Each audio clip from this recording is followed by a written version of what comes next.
রাঙ্গামতি তীরন্দাজ আজকের পর্বে আপনারা দেখতে পারবেন বিন্দার বন্ধুত্বের মুখোশ পড়ে রাঙ্গা কাছে ঘনিষ্ঠ হতে চায়। সে রাঙ্গার ওপর আস্থা অর্জনের ছলে ভিতরে ভিতরে এক মারাত্মক ফাঁদ পাড়ছে। তার লক্ষ্য রাঙ্গার আত্মবিশ্বাস নষ্ট করে তাকে মানসিকভাবে দুর্বল করে ফেলা।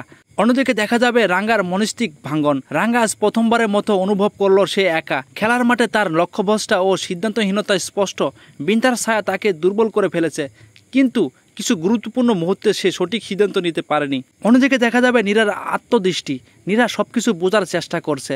আজকের পর্বে সে বিন্দার আচরণে সন্দেহ করে এবং রাঙ্গাকে সাবধান করতে চায়, কিন্তু রাঙ্গা তখনও দ্বিধাগ্রস্ত। নীরার সঙ্গে ছিল উদ্বেগ আর ঠুটে ছিল সতর্ক বার্তা।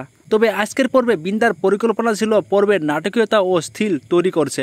রাঙ্গার বিপর্যয় চরিত্রের আবেগে নতুন সূচনা এনে দেয়। নীরার ধৈর্য ও প্রজ্ঞা দর্শকদের সহানুভূতি কেড়েছে। তো পরবর্তী পর্বে দেখা যাবে বিন্দা কি সফল হবে, রাঙ্গা কি বুঝতে পারবে সে ধোঁকা খাচ্ছে, কিংবা নীরা কি এবার বড় কোনো সিদ্ধান্ত নেবে। তো কমেন্ট বক্সে কমেন্ট করে জানিয়ে দিন। তো পরবর্তী আপডেট সবার আগে জানতে হলে আমাদের চ্যানেলটি এখনই সাবস্ক্রাইব করে একটি লাইক করে পাশেই থাকুন।